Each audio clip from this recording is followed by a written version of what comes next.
ध्यान रखना बेटा, संदर्भ तथा प्रसंग में तीन बातें आपको लिखी जाएगी। एक तो उस बुक का नाम, पाठ का नाम और लेखक का नाम आपके द्वारा लिखा जाएगा। तो ध्यान रखना किस प्रकार से आप माध्यमिक शिक्षा बोर्ड वाली एग्जाम में आपके द्वारा लिखा जाएगा। प्रस्तुत काव्यांश हमारी पाठ्य पुस्तक आरोह भाग 2 के हरिवंश राय वचन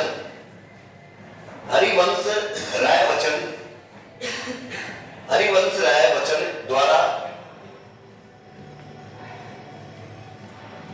रचित, हरिवंश राय वचन द्वारा लिखा गया है।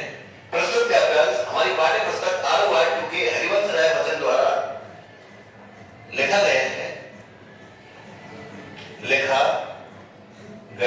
है।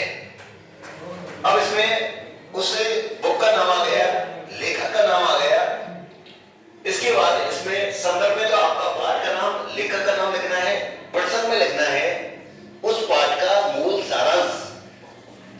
मूल सारांश का मतलब होता है हरिवंश राय वचन का मैं जब जीवन का भार लिए फिरता हूं, फिर भी जीवन में प्यार लिए फिरता हूं।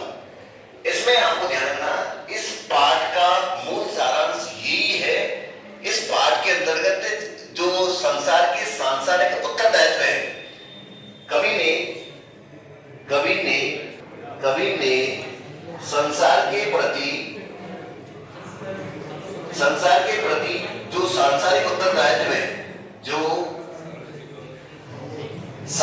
उत्तरदायित्व है, ध्यान रखना बेटा। प्रस्तुत काव्यांश हमारी पाठ्य पुस्तक आरोह भाग 2 के हरिवंश राय वचन द्वारा रचित कविता से लिया गया है, जिसमें कवि ने संसार के प्रति जो सांसारिक उत्तरदायित्व है,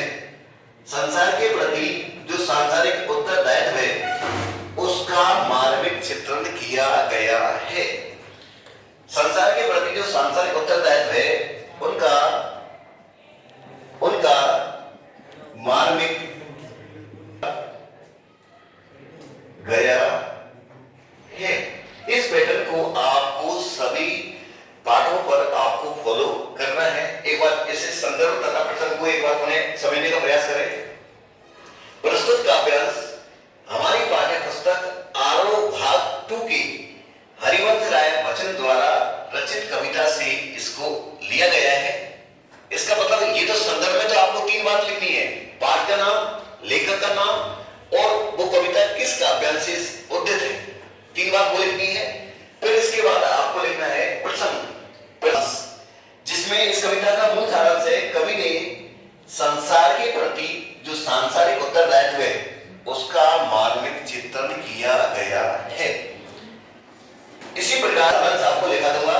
ध्यान रखना, आलोक धर्मा का जो पाठ है, आलोक धर्मा ने लिखा था पतन कविता का संदर्भ तथा प्रसंग आप कैसे बनाओगे कि प्रस्तुत काव्यांश हमारी पाठ्य पुस्तक आरोह भाग 2 की आलोक धर्मा द्वारा रचित कविता पतन से उद्धृत है, लिया गया है या संकलित है। कोई भी शब्द को आप काम में ले सकते हो, जिसमें मूल सारांश आप क्या लिखोगे, जिसमें जो बाल सुलभ चेष्टा है, बच्चों की जो पतंग उड़ा रहे हैं, बाल सुलभ चेष्टाओं का इसमें वर्णन किया गया है।